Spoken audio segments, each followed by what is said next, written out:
ఇప్పుడు మనకు ఎల్‌నినో ప్రభావం ఉందని చాలా చెప్తున్నారు. ఇప్పటివరకు కూడా మనకు నీళ్లు వర్షాలు రాక ఇబ్బంది పడుతున్నాం. ఒకవేళ వచ్చిన వర్షాన్ని కూడా మన పొలం దాటి బయటికి పోకుండా మన పొలంలో వచ్చిన వర్షం నీళ్లు మన పొలంలోనే ఇంకేటట్టుగా మేము పొలం చుట్టూతో ఇట్లా కందకాలు తవ్వినాము. ఈ కందకాలు తవ్వినాయి ఈ మొత్తం పొలంలో ఉండే నీళ్ళన్నీ కూడా ఇందులో ఆగుతాయి. ఇందులో ఆగిన తర్వాత ఓవర్ఫ్లో అయినాయి. మళ్ళీ ఇంకో కందకం తీసాము. అవి బయటికేంచి పోతాయి.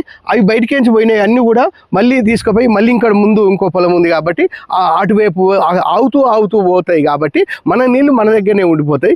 లేదంటే డైరెక్ట్ కనుక ఇడిచిపెట్టి ఉంటే మొత్తంగా కిందికి వెళ్ళిపోతే మన దగ్గర నీళ్ళు ఉండయి. ఇవాళ మొత్తంగా నీళ్ళు పంటలకు నీళ్లు లేని పరిస్థితి రేపు రాబోయేతే దాన్ని కనుక నివారించుకోవడం కోసం ఇట్లా చిన్నవి కనుక మనం ఇట్లా కందకాలు కనుక మన పొలం చుట్టూ కొట్టుకుంటే మనం దాపు నీళ్లు కనుక ఎక్కడైతే పోతుందో అటువైపు కనుక పెట్టుకుంటే మన నీళ్ళు నిలిచిన తర్వాతనే కదా బయటికి పోవాలి. ఈ నిలిచేదాకా అయితే ఇక్కడ ఉంటాయి కదా, ఈ నీళ్ళు మనకు ఉపయోగకరంగా ఉంటుందని చెప్పి మేము ఇట్లా తయారు చేసుకున్నాం.